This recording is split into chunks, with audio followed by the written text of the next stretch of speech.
कितना पढ़ा पाएंगे और हम क्या कर पाएंगे, वो स्थिति आप और हम सबके सामने खुली है।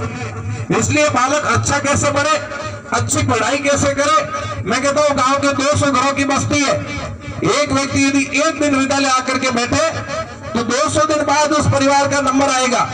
लेकिन कम से कम ऐसी आदत पड़े हमारी।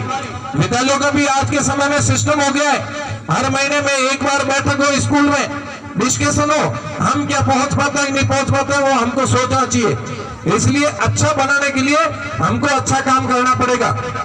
मैं मेरी एक अंतिम बात कहकर के मेरी बात को विराम देता हूं। आप कभी छोटे बालक को उठा करके उससे पूछना कि बेटा स्कूल की प्रार्थना कौन सी है, वो आपके सामने शायद बोल पाएगा। हम जिस देवी देवता की पूजा करते हैं उस बालक से पूछना कि उस भगवान की आरती बोलो, शायद बालक बोल पाएगा।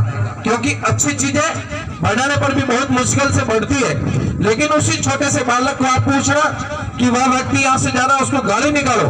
मैं कहता हूँ छोटा सा बालक गंदी से गंदी गाली निकाल सकता है, लेकिन आप कल्पना करिए कि उस बालक को गाली निकालना किसने सिखाया।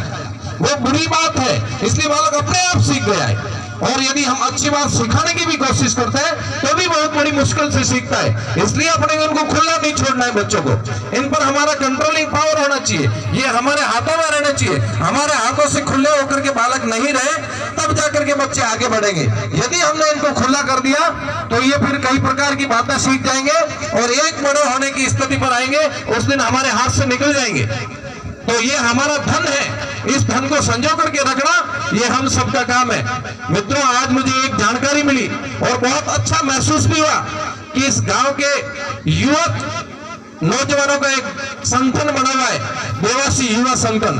बड़ा गर्व हुआ उन युवक जवानों पर मुझे कि उन्होंने इस विद्यालय के लिए कंप्यूटर दिया था आज से पिछले वर्ष। उन्हीं युवा संगठन ने मिलकर के इस विद्यालय के लिए माइक सेट भी दिया है। तो इस प्रकार के नौजवानों को खड़ा करना बहुत जरूरी है। विद्यालय केवल सरकार की ओर से चलेगा कोई जरूरी नहीं है, विद्यालय गांव के भामाशाहों के द्वारा चले और गांव के भामाशाह मिलकर के वो विद्यालय का विकास करे, तब विद्यालय आगे बढ़ पाएगा। और आज उन्हीं देवासी युवा संगठन की ओर से और घोषणा हुई है, उन्होंने कहा कि हम इस विद्यालय के लिए 70,000 रुपए का एक जनरेटर ला करके विद्यालय को देंगे, ताकि इस विद्यालय में यदि लाइट की आवश्यकता पड़ेगी तो जनरेटर चालू करके इस विद्यालय की लाइट में काम लेंगे। इस प्रकार के इन नौजवानों का जो हौसला काम करने का है वो वास्तव काबिल तारीफ है।